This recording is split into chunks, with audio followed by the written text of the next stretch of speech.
Welcome one and all to Last Stop Penn Station podcast featuring Cary Silkin and Ian Riccaboni.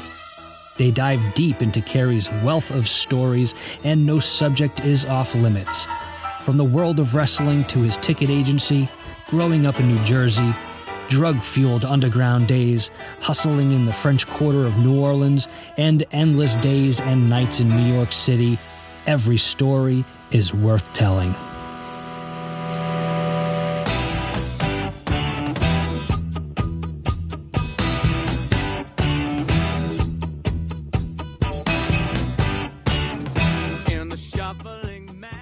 Well, welcome everyone. It's Ian Riccaboni and Cary Silkin, the subject of honor here. Last Stop Penn Station. Cary, we got a lot of great feedback on our first episode.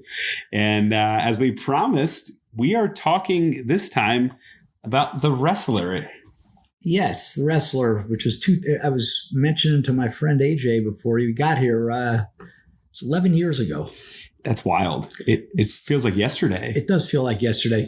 But before we start with The Wrestler, although we touched a little bit on some of my, the Last Stop Penn Station might potentially be my memoirs.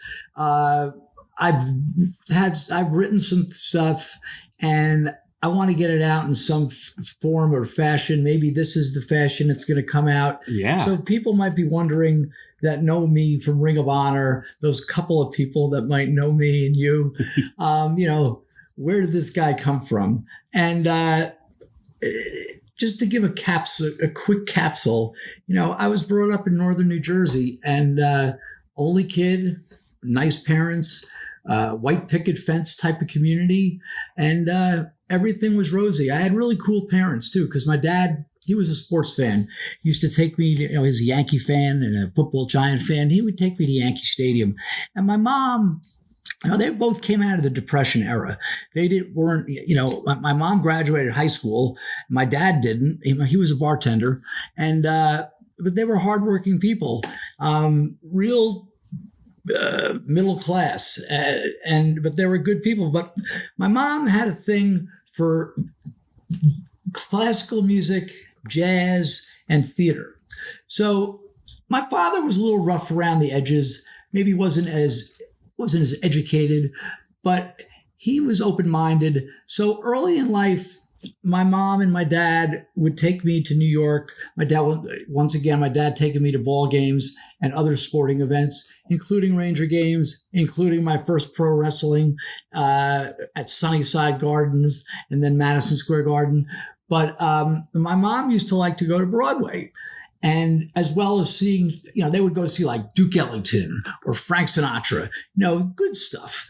And we would go to Broadway. And at that age, 10 years old, 11, 12, seeing these great shows like Fiddler on the Roof or Man of La Mancha or these other great shows of that era, I knew I was seeing really good stuff. But I don't think I was pretending I didn't like it. But I wouldn't give my open appreciation. I was listening to music though. AM, this is FM came in around 68. So I was an AM radio fan, top 40. And then when FM music came, was like a revolution. Now we're talking 68, with Hendrix and, all the great Zeppelin. English bands and Zeppelin and the Dead and so on and so forth. I remember the, Woodstock, which Mike G, who we referred to, and I'm sure we'll be making a lot of reference to, he went to Woodstock. I remember the ad playing about this 3-day festival. So I was an FM music fan at like the age of like 11 and 12. And the point of what I was going to say was that my parents gave me an appreciation for New York City at an early age. And so by the time I was 15 or 16, we would go into New York because we could take the bus or the train and just get into the city in like 35, 45 minutes, and the train would leave you right under Penn Station. So we would be going to see anything, whether it was you mentioned Zeppelin. We saw Zeppelin in 73, McCartney, Wings Over America. We didn't care if it was Elton John, if it was the Allman Brothers, if it was Bruce Springsteen, who was just coming out. We didn't care. We would go to everything. And we would specialize in going to New York because it was easy to get to. And which brought us to a lot of good venues besides the Garden, the Academy of Music, which is on 14th Street, which later became a nightclub, the Palladium. Palladium, yeah. Right. And which is now an NYU dorm, which I used to work out in the gym under in the basement. There you go. And the stuff that was going on in that basement. It was like walking. I went to some shows there. It was like walking into the drug dens of like it was wide open with guys not just using drugs, selling drugs like they had a license. But anyway, I got a good familiarity with New York. Unfortunately, at the same time, after graduating high school and spending about a semester and a half mulling around county college, which I had no business going to. I didn't know what the hell I wanted to do. So I majored in pinball and joint rolling for about a year. And my college career failed. I wound up working for, I really wasn't, I wasn't really looking to have a job. And I fell into having some friends that were musicians, and they needed somebody to help out as like a roadie, sound guy, half-ass lighting guy.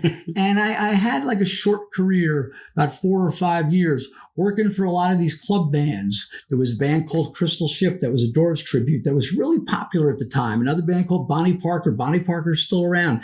And a number of other of these cover bands. And this was right up my alley because it was, it was sex, drugs, and rock and roll, mainly drugs and rock and roll for me. So in this period of time, my downfall was I discovered cocaine. And when I discovered cocaine, pretty much, I don't know why they say all bets were off. It's like all bets were on or whatever. But basically, it crippled me. I staggered around for the next number of years. A lot of bad stories. We'll touch on them along the way. Some things I'm really not proud of. And I knocked around. Eventually, I wound up getting a job. I hooked up with a guy that had a souvenir store at Yankee Stadium and a souvenir store at Shea Stadium. And I struck up a relationship with this guy, Bo, and who I'm still friends with today. And he decided that, if you want to work, you want to hustle, and he'll pay me whatever. It was like $50 a day, which at the time was fine. Mm-hmm. And I worked with Bo for many years, like in the early 80s. And that's what introduced me to the ticket game. Now, I was familiar with ticket hustling from going to events, but when I was working with Bo, I was standing there on the street where his stores were. Yankee Stadium was a River Avenue, which was a real good street scene, which is now gone with the new stadium. Right. And at Shea Stadium, you've probably walked past this spot. That's right. When you get off the 7 train, at the end of the 7 train, at the old, before City Field, there was a newsstand, which was converted into a souvenir store. I was there when the ball went through Buckner's legs, not to mention many other times. But the point is that that's where I started befriending and getting a knack for seeing these guys buying and selling tickets. And eventually I realized that most of these guys, a lot of them don't have any tickets. Well, where do they get them? Well, you go to events and you see guys on who's selling tickets. Yeah. And the guys would, find a guy that got 4 tickets from his company. He's only bringing his wife. He's got 2 extras, whatever. So they're flipping them. And that's what got me into the ticket business, or within the realm of the ticket business, which leads to these stories that we're going to get to from Last Stop Penn Station. Fortunately, in the late 80s, early 90s, I know this is a long time ago, folks, I cleaned up my act and was able to get off the streets for a period of time. I had a few relapses along the way. This is in the 90s. And when I got things back together, and I'm really going over this quickly, I was able to, I had put a few dollars together, and I was able to eventually, after working with a guy for 6 years and moving out to this area. And the reason I moved out to this area was because most ticket agencies, there were laws at the time governing. So if you wanted to sell tickets for New York or New Jersey, you had to be out of state. So you'd either be in Connecticut or Pennsylvania. If you wanted to sell Pennsylvania events, which a lot of guys did, the hub of Pennsylvania, guys that specialized in selling the Spectrum and selling for the Phillies games and the Eagles games, they were like in Cherry Hill and those little towns Jersey, over there, right? Yeah. And the smartest ones were in Delaware, just like big business, right? Because you could sell for anywhere. So, and to be clear, we're in Bethlehem, Easton area of Pennsylvania, yes. Lehigh Valley, but. That got me out here. And after having a breakup with the guy I was working with, this guy Farrell, there's some great stories with him too. we could get into eventually. I opened the ticket agency. Point being was that the success of the ticket agency was what was the fuel to be able to fund Ring of Honor and to keep Ring of Honor afloat, which was really important because there would have been no Ring of Honor, at least in the form that it came to. So there's a lot more. That was a quick. It was, but it leaves you an appetite to buy the book when it comes out. Your story's inspiring, Cary. Success is never a straight line. And the journeys that we've talked about, that I'm excited that you'll be able to share with everybody. It looks like a zigzag, but you've been on the straight and narrow for quite some time, and you've helped a lot of people. And I think by sharing your journey and that success hasn't been linear has the potential to help a lot more people as well. Well, that's a nice sentiment, and I try. You do. I try. So let's get going and talk about Ring of Honor doing the wrestler movie. So the first time I heard of the wrestler movie, and this might surprise you, Cary, was about 2005 or 2006. Now, I was a freshman at NYU, and we have a mutual friend named Chris Freed. Yes. He's a comedian. He's making a little bit of a national name right now. He's done some NBC stuff. He's done Fox News stuff. He's been all over the place. But at the time, we were both college kids, and he said, "Hey, Ian, you got to get home. There's this guy, Darren Aronofsky, and he's coming to Samu's school. He's coming to the Wild Simone's Training Center. And he's looking to cast a movie, and he's talking about maybe potentially making this movie. And I think, we're both wrestling fans, and you're going to school for communications. I'm going to school for film. Let's try and get to be a part of this." When was the first time you heard about this? Because you sure you have your timeline right?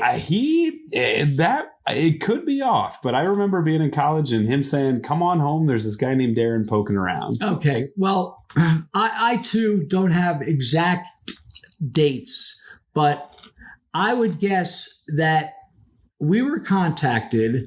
There's a guy, and he's been to many Ring of Honor shows. He's a really good guy. And if it wasn't for this man, we might not have got the connection. But the guy's name is Evan Ginsberg. And Evan Ginsberg, I knew him because back in the pre-internet days, he had one of these zines. Ah, okay. Right? Yeah. It was called like Pro Wrestling of Yesteryear, or Pro Wrestling Here and Now. But it was it was right up my alley. It would have it was mimeographed. It was a dozen pages, and it would have old clippings. And Evan was a good guy. He was also a New York school teacher, and he contacted. I don't think he contacted me. He contacted the office. He had the connection for when this movie was actually coming to fruition.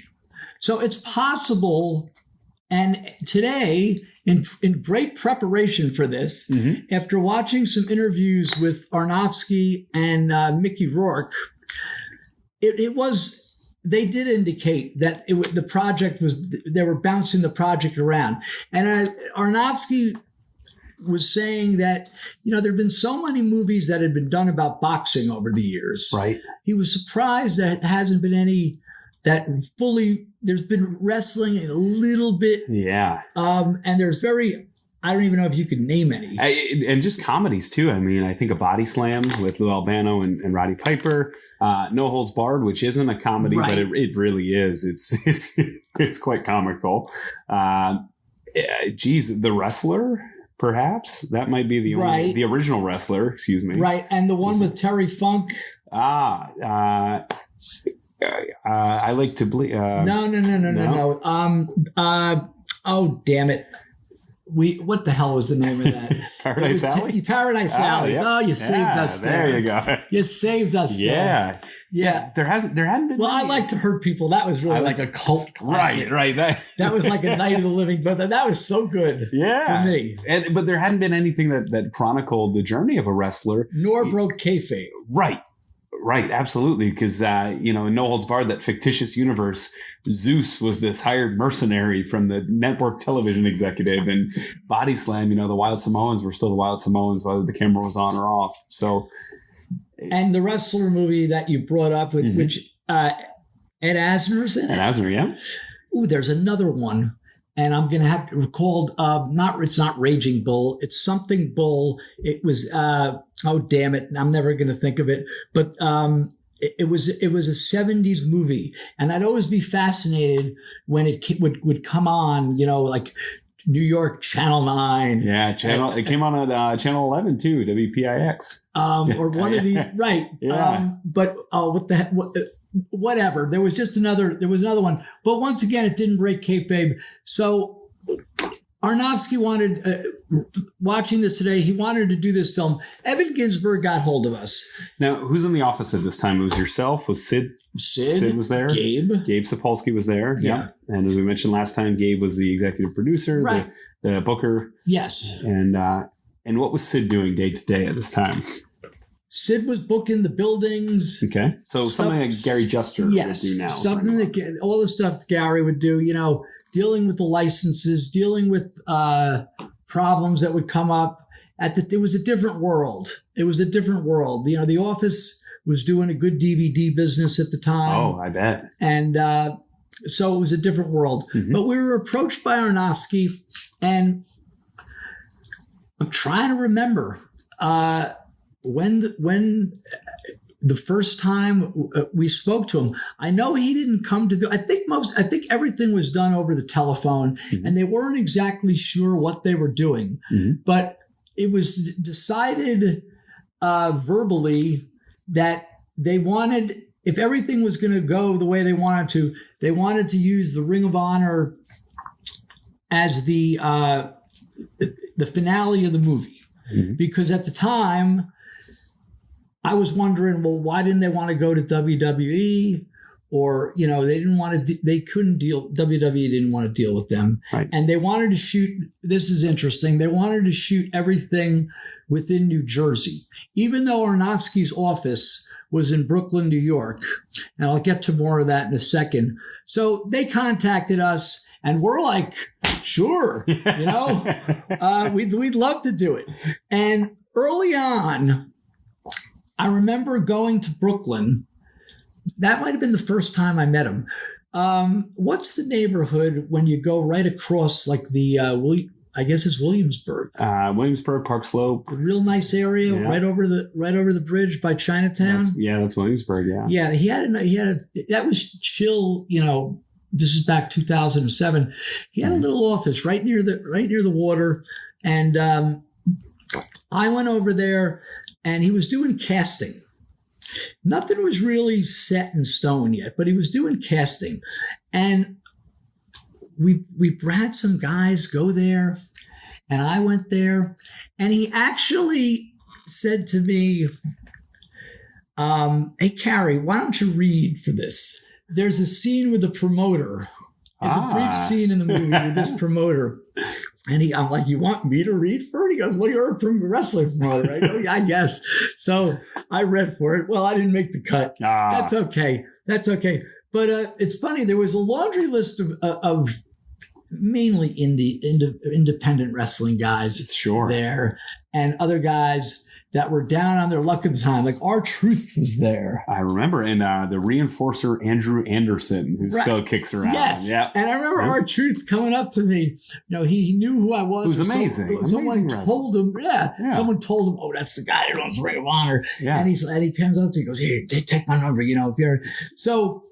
And I brought Delirious there. Okay. And there was a number of other Ring of Honor guys that tried to get Larry Sweeney, who tried to audition above and beyond just being part of the action. Mm-hmm. So we were told at some point that we're going to be locked in to this to being part of this film, and they weren't sure about the dates, but they wanted to get a theater that they were describing like an old school kind of setting. And I immediately said, well, why don't you come to see us? We're going to be at the Manhattan Center. This is like late December of 2007. We did a doubleheader at the Manhattan Center, which was Final Battle. Mm-hmm. And they're like, okay, thank you. We'd love to come. And is it okay if I'd like to bring the various production people, like the guy who would, Aronofsky was the director, mm-hmm. right? But the guys that would like look over the sets and just and some of the camera people, just so they could get a feel of things. Right. And Aronofsky says, "Is it okay if we go backstage?" And I'm like, "Yeah, sure." You know, I go, "Well, how many people are you bringing?" He goes, "Oh, it'd probably be like 7 or 8 people." Mm-hmm. I'm like, "All right, we'll work it out." You know, we wanted to be in. I figured, and all of us figured, if this is going to be a national released film, right? Of course, you know, what am I going to tell say no? Right. But that speaks to something interesting. There's always, I notice this with news people who come and do interviews. I notice this with sports writers who come and do interviews. There's always this mystique, this barrier, and this fear of entry from outsiders, which is, I think, is pretty unique to wrestling. Where if you see your favorite rock and roll band, you're excited that Steve Perry's there. You're excited that I don't know why I use Steve Perry from Journey, but you're excited that Bruce Springsteen's there. You know, and there's magic, but there's not the kayfabe separation. I think there's something. I think that was kind of respectful on his part to ask to break the. And at that point, I don't believe he had filmed with any other. Maybe he had been to the Samoans Training Center in Allentown, but he hadn't done any of his filming yet for any of the shows. Right. So about a day or two before the night he was going to come, I don't think it was Final Battle night. It might have been. I think Final Battle was the 30th. There was a pay-per-view taping. At the time, there was pay-per-views. The 28th was the pay-per-view taping. I think Nigel and Daniel Bryan, if I remember correctly, were wrestling for the title. Right. And the 30th was Age of the Fall and the Briscoes. And we had Pro Wrestling Noah there also. Right. So we knew they were coming, and Sid says to me, that Aronofsky called, and he said that keep everything on the QT because he's bringing Nicolas Cage. Now, Nicolas Cage. Now, after doing my research, my little bit of research for what we're doing tonight, this movie, Mickey Rourke says it was filmed on a $5 million budget. I'd heard somewhere along the way. Who knows what's true and what's not? It was somewhere between 5 and 15 million, which is peanuts. Sure. Even for an independent film, absolutely. It sounds like a decent amount of money, but don't forget they had Marissa Tomei also. Sure. So it was fantastic. Right. And so I'm like, all right, fine, Nicolas Cage. Now, for me, and if they would have said, "Ooh, Al Pacino's coming," or Dustin Hoffman's coming, or Jack Nicholson's coming, or someone of that for my taste, or whomever, Mark Wahlberg is coming. You know, Sure. so I get excited. Oh shit! So Brad Pitt's coming. So Nicolas Cage is coming. Now I knew he was a big movie star. Yeah. But even right now, sorry, Nicolas Cage fans, if you asked me to name what movies he's been in, I'd have a rough time. So I wasn't a fan. I knew his status, and he was a big-ass movie star. Yeah. But it wasn't like Mick Jagger's coming. And I'd be like, oh, shit. It was more along the lines of Herbie Alpert. Right. It was big. It was awesome. Awesome at the trumpet. Also great trumpeter. But, you know, not a lot of folks, they would have him at number one with the bullet on the.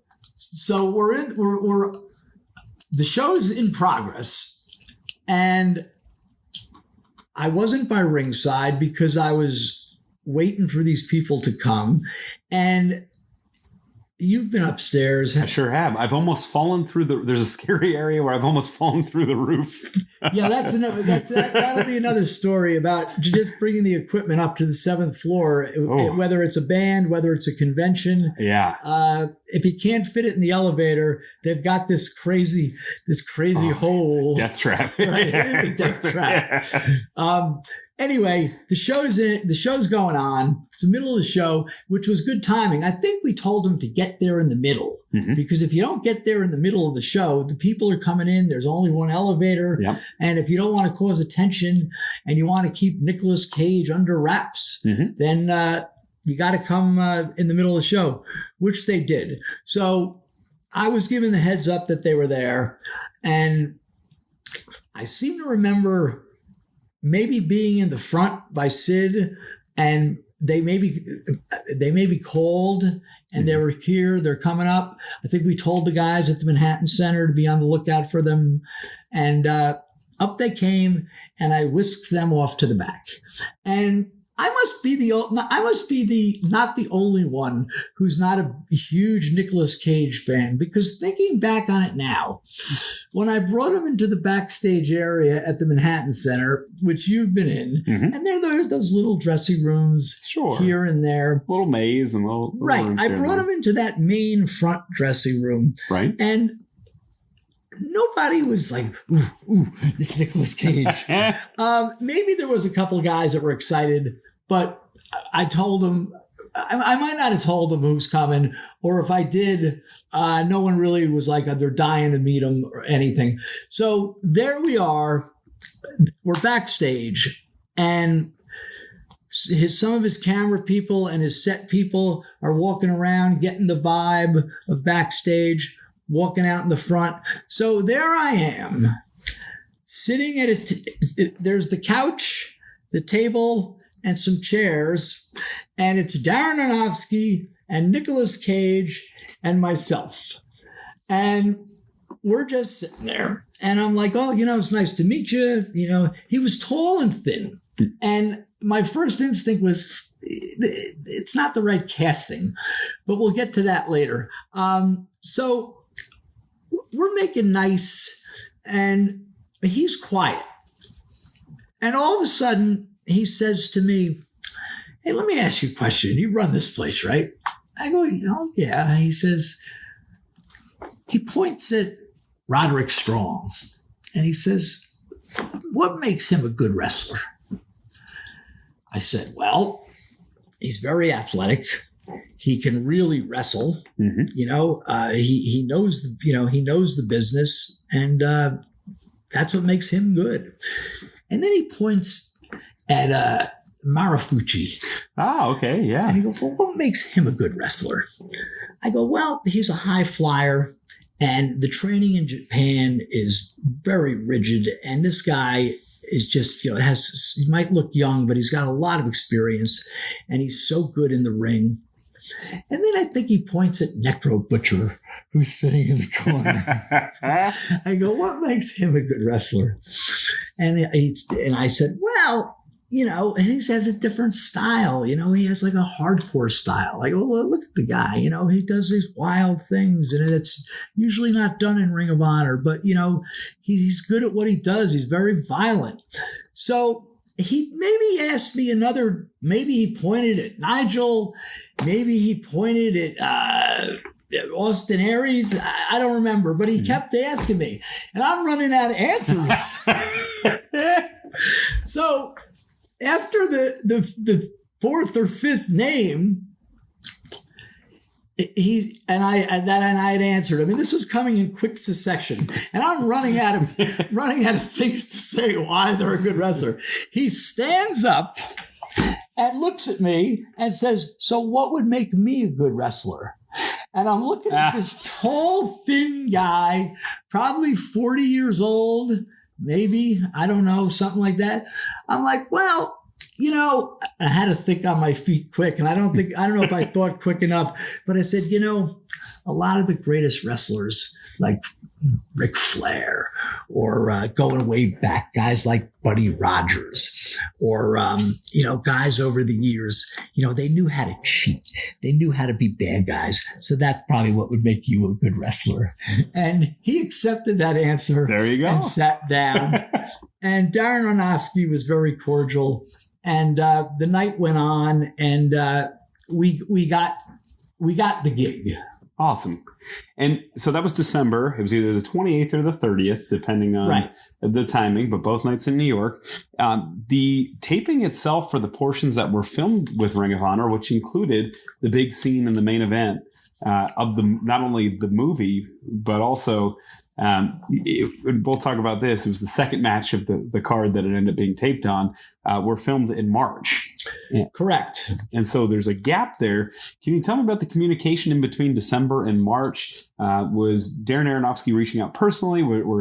Did he have any production staff? He had an assistant. The guy's name, I think, was Steve, who it wasn't Aronofsky himself. He had his assistant producer. Sure. So they were really nice people, and they were all younger and very easy to communicate with. And they weren't sure about where they wanted to film this, as I mentioned earlier. And I think I knew that by the time we met at the Manhattan Center, and I was pitching to Aronofsky, this place would be great. I go, look, he goes, yeah, he goes, it would be. He goes, but Cary, we're trying not to film in New York. And he didn't get into the whole thing with the unions, but he says there's a lot of financial benefits for us doing this in New Jersey. So at the time, the only place we were running, and we mentioned it in our first episode, was that dump in Edison. It was okay. It was a skating rink, but they wanted this classic old school look, which was what the Hammerstein looks like if you watch any event there. I said, this is perfect. I didn't know that there's 8 million unions involved in the filmmaking in New York City, and that's, they're looking to save the money, but they came up with this Baker Theater in Dover, New Jersey, which is about 45, 50 minutes outside of Manhattan. And we had done the December show. We had done 2 New York shows, and I believe there was another Manhattan show coming. Either it might have happened in the end of February. We should have done our homework better, or it was happening. The point is that how are we going to put people in? They were paying us, but how are we going to get? Our job was to get people to show up to this place in Dover, New Jersey. And it all happened quickly. Like, they got the building, and suddenly it was like 2 or 3 weeks till the show. Wow. Okay. Yeah. And that's a short time. I mean, even 3 months is 2 months, for instance, would be short, because we're essentially talking the beginning of January to the beginning of March. I mean, that's 2 months. So they must have secured the building in 3 weeks and then had a 5 to 6 week turnover there. That's insane. I mean, and when that leads to my next question. Do you have any idea why Nicolas Cage was not a part of the movie? Yes. Okay, go ahead. Of course, all this is hearsay or secondhand. Allegedly. Or it came from one of the assistants. Sure. He wanted $15 million. Oh. So maybe I'm wrong, and No. he wanted $5 million. You know what I'm saying? It's just a big number. It was a big number. Yeah. And according to Mickey Rourke, interview. Yeah. And we sort of knew this. He was really on the skids at that time. He wasn't getting much work at all. And they virtually got him for nothing. And it turned out to be a better fit. But Nicolas Cage was just a flash. I have two other names for you. The rumors that are going around at the time the movie was released and later. Jake Roberts, was he ever considered to be in the movie that you're aware of? Nope. And the big one, Hulk Hogan, claims that he was supposed to be in the movie. Nope. Okay. They had no budget for that. And I don't know how they afforded Marissa Tomei, but they did. And she was terrific. And so was Mickey Rourke. And Mickey Rourke makes his in-ring debut on March the 14th in Dover, New Jersey, like you mentioned at the theater there. A lot of names that Ring of Honor fans currently would know, including the Briscoes, in the main event of the actual card. They were taking on the Age of the Fall, and Kevin Steen, Davey Richards, to the upcoming names at that time. They're in the second from the top. Daniel Bryan and Austin Aries versus Ruckus and Jigsaw. That was a fun match. Delirious, one of our good friends, taking on the Necro Butcher. But interesting, I'm going down these matches. I'm doing it in reverse order. You might notice that I haven't mentioned the match that was filmed for the conclusion of the movie, because that actually went on second. Yeah.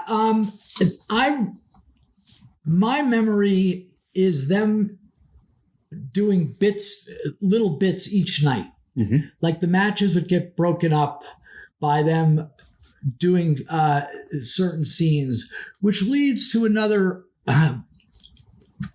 which was a big problem. They wanted us to get people in the building, and they wanted us to sell tickets. And we're also getting paid a decent amount of money to help cover some of our expenses. It was never enough, no matter what.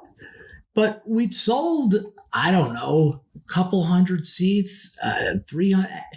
But what happened is the day of the first filming, they had like 100 or 150 extras there. Wow. And they were politely insisting that they've got to be in the front.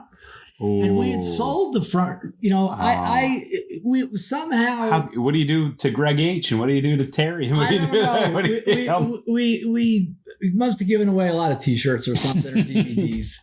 But we were able to get by with it. And there we were at the Baker Theater, but we promised them that we're going to fill the place. Mm-hmm. And we touched on this briefly last time we spoke, but I'll go into some more detail. We had only sold a few hundred seats, and this theater at maybe top capacity. Now this was a theater no different than the Beacon or the State or the Tower, right? Except it was maybe 1,500 people. So they reconstructed it so that from the stage there was an entranceway, a big ramp, and it wasn't, wrestling wasn't built for wrestling. Sure. But so we needed to fill the floor, and we needed to fill the first balconies, and as a theater would be, there was probably like maybe 18, 20 rows. Well, we'd only sold maybe 5 or 6 rows. So now what?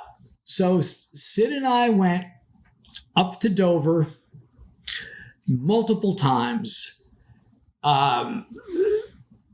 The police, the fire department, the city council, the boys club, the churches, anybody. And at least we had a selling point. Yeah. Ooh, you want to come to this filming of this movie that's going to be released worldwide, and it's going to be starring Marissa Tomei and Mickey Rourke right in your town. Yeah. And guess what? They came. Wow. And we wound up having, I don't know what the number was, it looked packed. Yeah. We had like 1,000 or 1,500 people there. They probably weren't, they didn't get to see much of Mickey Rourke, and they got to see zero of Marissa Tomei. That's a whole nother thing. She was in, she only had to do like a short scene. There's a scene with her and Sid. Oh, okay. It's a split second. She buys a ticket. Right. Okay. But when she was there, she was in the back in one of these trailers that they had set up. And she wanted nothing to do with any of this. We never got to say hello. Ooh, I'm Cary. I'm the owner of Ring of Honor. It's really cool to meet you. She wanted no part of it. On the flip side of it, Mickey Rourke was totally cool. Awesome. And he was just hanging out as like one of the boys in the back. Now, the backstage area of Dover, of the Baker Theater, I remember it being just one room and a staircase leading down to the backstage. And everyone's jammed into this room, including Mickey Rourke, including his stunt double. Which is not a name. I would have thought maybe it was Jerry Lynn, who looks like Mickey Rourke, spitting image from the back. I would have thought it would have been anybody, but you have a name for yes, us. Yes, I do have a name for it. I apologize to this gentleman. I've never heard of him. I apologize too. Armand Kid USA Cesare. Wow. And here you have two semi-wrestling experts who've never heard of this guy. But he was good. And Ernest Miller. Yeah, the cat. Right. Yeah. He was the Ayatollah. Right. And so Mickey Rourke's hanging out. And I don't know if he was tired or maybe had a little buzz. But he's in the back with us, and the one thing I'll remember, and he was very nice, and he was a good guy. He really didn't interact much, but the thing that stands out to me the most is they had sub sandwiches, probably from Wawa or 7-Eleven or somewhere. They at least had some kind of catering. Sure. And Mickey Rourke taking a big sub sandwich that probably should have been cut in half, right? So he's holding the sub sandwich that was slathered with mayo, and he's taking a chomp, and this mayo just falling in his lap. It's just falling in his lap, and he's just like, shit. But he was cool, and one of my friends who lives in Florida, my friend Barry, happenstance, had in the process of us doing this and knowing Mickey Rourke was in the movie, told me that, his brother lives in my neighborhood. I see, he lives like practically catty corner behind me. Wow. I go, do you know him? He goes, well, I've said hello. So that was my traction. Yeah. He didn't want to talk about wrestling. Sure. I didn't want to make believe I was a huge fan of his, and he was just like one of the guys. Did he? Do you know if he trained at all? Did he? He did train. Did he work out with the Ring of Honor guys? No, because at the time, first it was, I believe, Punk, and then Daniel Bryan, and then Delirious running the dojo. Right, but no. Any training he did. He might have done something with the Samoans, maybe? It could have, yeah, he could be. I know there was a connection there. I know at some point they were involved. And I believe also with Ernest Miller. Right, and the Samoans are SAG actors. So okay. that could be the connection there. But yeah, he, and as far as the actual wrestling that was shot, they did shooting with no one in the building. Okay. Besides the shooting that they did do in the building. Sure. And my memories is that the double, Armand Cesare. Yeah. They shot him the first night, and I'm like, what's going on? Saying that to Bobby Cruz. And the second night was when he did the speech. Mm-hmm. Oh, okay. In the in-ring speech. Because according to the online world of wrestling, there was no further match for Mickey Rourke at that point, but there was taping that happened on March 15th in Dover. To the best of my recollection, he did the in-ring speech. And as far as that iconic dive off the top rope. Right, the Ram Jam. That ends the movie. Yeah. That was filmed dark. Oh. It was filmed in the building with maybe some of their extras. Gotcha. So, yeah, it was an interesting experience, no doubt about it. Yeah. In terms of Ernest the Cat Miller, one of the great martial artists of all time. Do you know how he was cast, or did you have any part as part of Ring of Honor? No part. It was an Aronofsky project, and we thought that this is gonna really help us. Sure. And everything was aligned in the right. I mean, when you see the movie and you see the last 10 minutes, when we had the Ring of Honor banner, Sid everywhere. Right. So we made these vertical banners that we normally wouldn't use. And Aronofsky was totally cool. Yeah, put them up. Yeah. Go ahead. They also filmed, I'll get back to our Hopes of Glory in a moment, but they also filmed at CZW, which I believe was... I think it was in the 2300 arena, the ECW arena, yeah? And they filmed it in Indy something or other. They did. They did a little convention in the opening scene. Blue Meanie's in the shot. Our good friend Blue Meanie, yeah.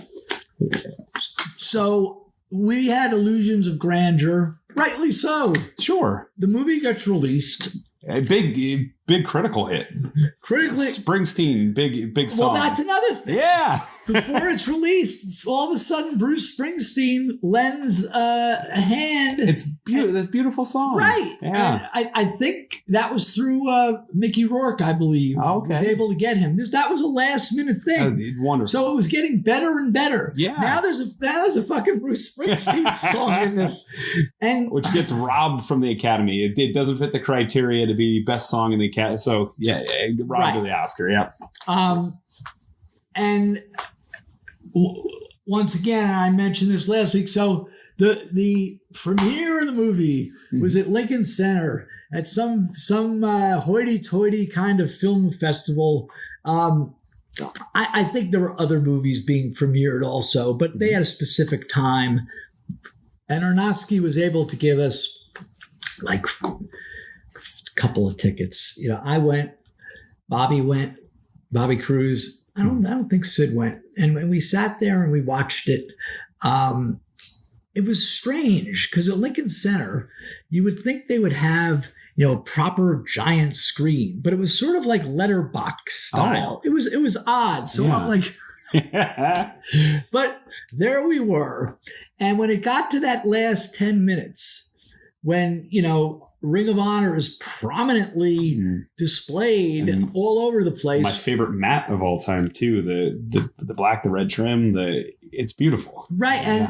And then when it got reviewed in the New York Post, the press shot, too bad we don't have it here. The press shot was a shot of Mickey Rourke on the mat, sort of getting up, sort of selling. And in the back are those vertical Ring of Honor banners. Beautiful. And I'm like, gotta go buy hundreds of these papers. Look at this. This is huge. Yeah. This is huge. And this movie's going to be big. Yeah. And everyone's going to know Ring of Honor.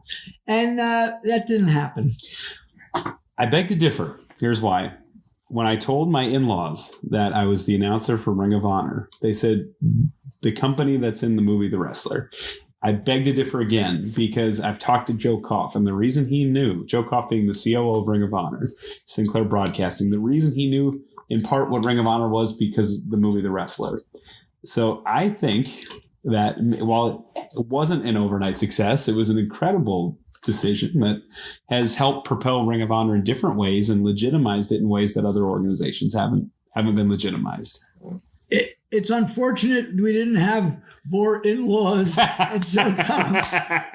And then to boot, Mickey Rourke gets nominated for an Academy Award. Yeah. Right? And so it's like the stars were aligned, which is where Jerry Lynn came in. Okay. Because Jerry Lynn was available at the time. And I don't have So movie comes out in 2008. Right. And we brought Jerry Lynn in. WrestleMania weekend 2009, right? I don't know. And in Houston, right? Was that one? Was that his first? Well, it wasn't his first time, but that was when he would win the title. Okay. Because he came in shortly after the movie came out or a few months after the movie, and he was Randy the Ram. I mean, he really was. It looks like him. He looks like him. Yeah. And I became fast friends with Jerry and still friends to this day. And he was the movie sort of, I don't say bothered him, but it was, that was his life.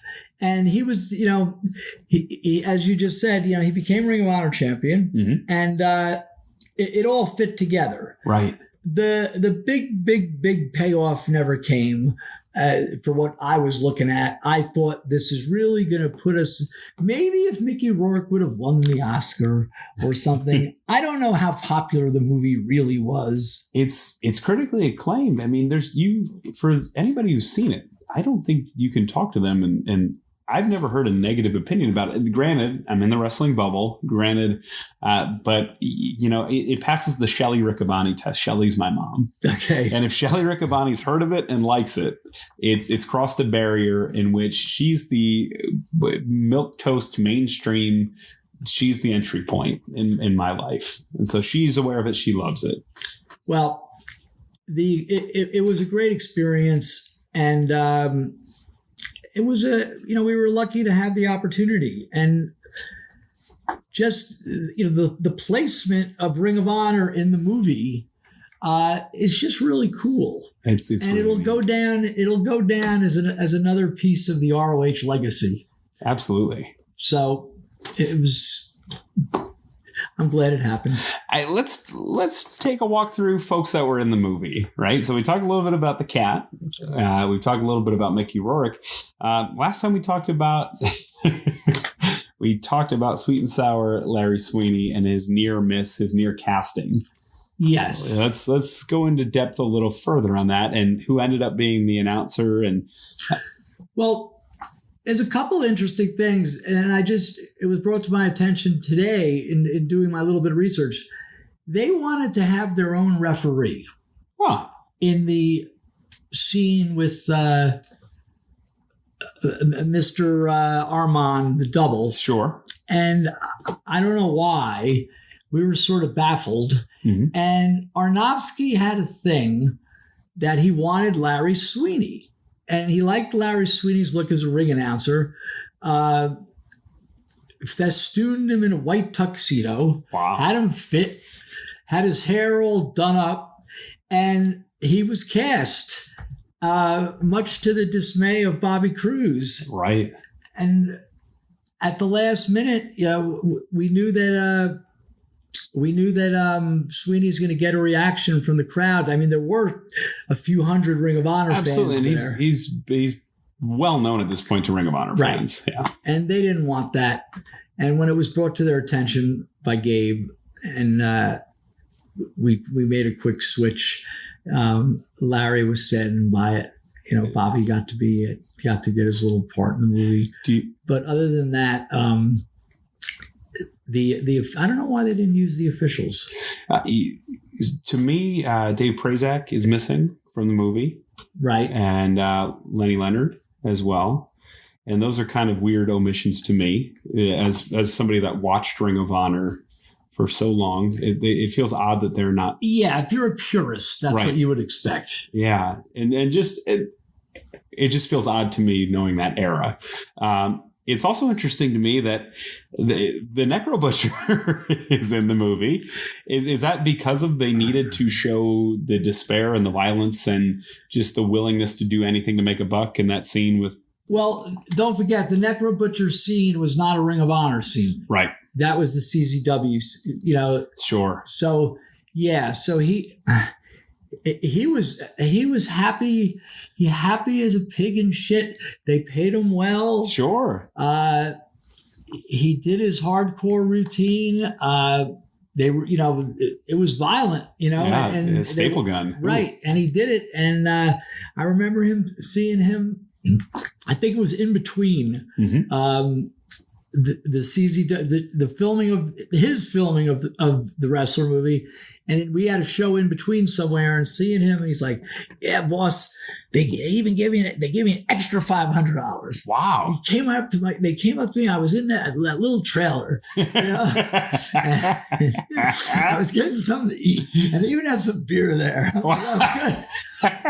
The little things, the little perks, and they whipped out an extra $500. I'm like, man, good for you, dude. Yeah. But yeah. I I'll have to go back and watch it. I'm curious now, thinking, was there any other Ring of Honor action shown in the film? I don't think particularly much, if any. And I haven't seen it in about 3 or 4 years. I mean, there's some names now that every wrestling fan would know. I mean, Tyler Black. It's obviously Seth Rollins, WWE champion. Kevin Steen, Kevin Owens. I think Nigel had a part in it somehow. Somehow he had it. He's fully, Nigel's front and center on the poster, right? Of course, advertising for the movie. We're gonna have to watch it again. It might have been something that they filmed backstage. We could do a watch along. Yeah, we could do a watch along. We got to do a watch along. 15-minute watch along. But there's something they filmed backstage. I think Nigel got in it, and I'm really not sure if anyone else did.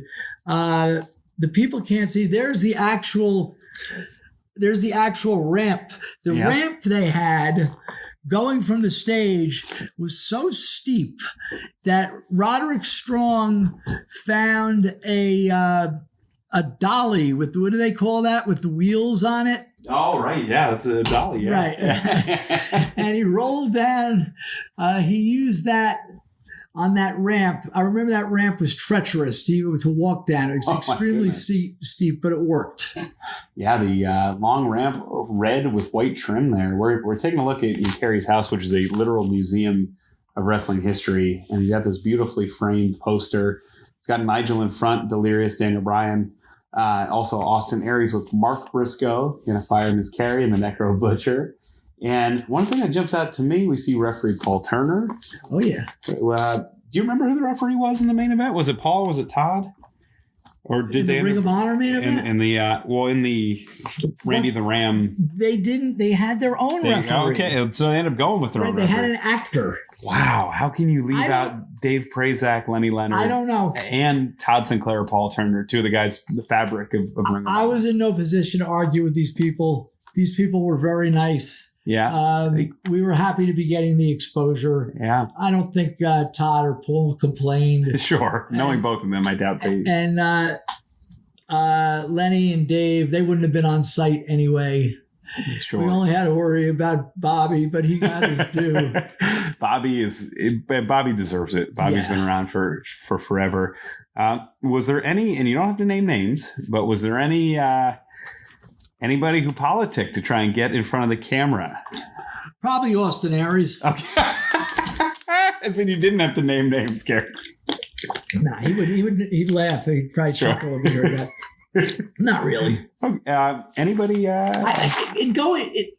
It's so foggy, and it's a really good question. But I think all the guys were like, "Ooh, we're going to be in a movie. This is really cool." And they knew Mickey Rourke, and they knew Marissa Tomei, but no one had any. We didn't know, right? They didn't show us the script. Sure, they didn't give us any kind of layout of what's going to happen. Eventually, the day of the event, we knew we're just going to film. Maybe even the week of the event, we're filming the final scene. We might use some of your guys. Obviously, if they use these guys, like I'll have to ask Nigel. They had to get paid a small, or maybe they didn't. I know that with Sid selling the ticket to Marissa Tomei, I don't think they didn't pay Sid. I don't. Does he Sid? So. Did he ever say anything about that? No. So but I think everyone was really excited to be part of it. It was another adventure in the Ring of Honor legacy. Looking back, is there anything you would have done different, or is there anything that you wish they would have done with the movie? I mean, it would have been nice if there might have been, a two match sequence. Sure, but I can't. I was happy, thinking about it now, I was happy we got as much time as we did, because we're literally, I think, the last 10 or 12 minutes of the movie. Yeah.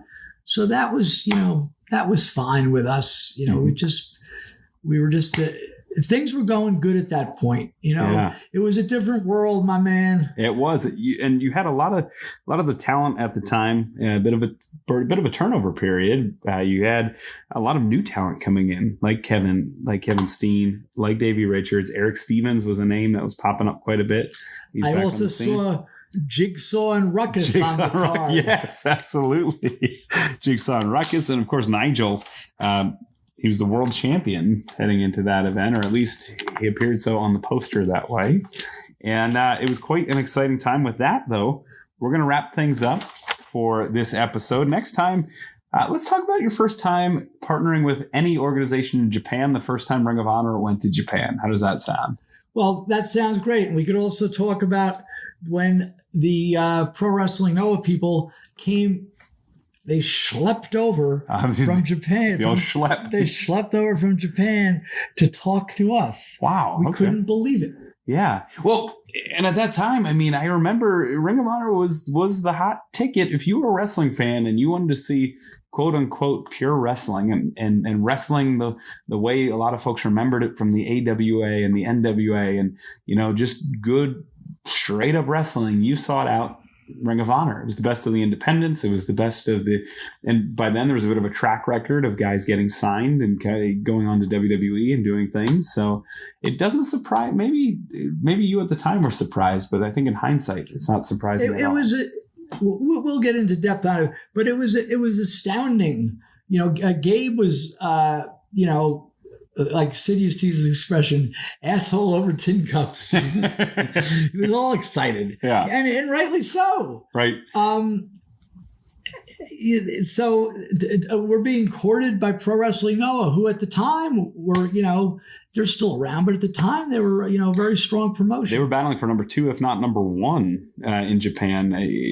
All Japan was struggling to regroup. New Japan was struggling to get back on its feet.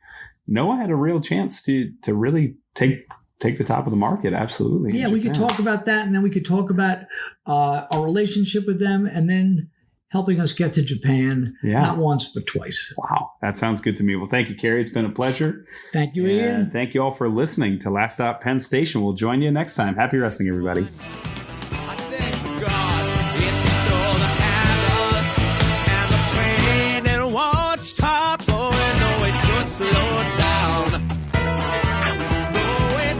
For listening to Last Stop Penn Station podcast. Rate, review, like, subscribe, and share on your favorite platform. Connect with us on Facebook, Instagram, and Twitter, or at laststoppennstation.com.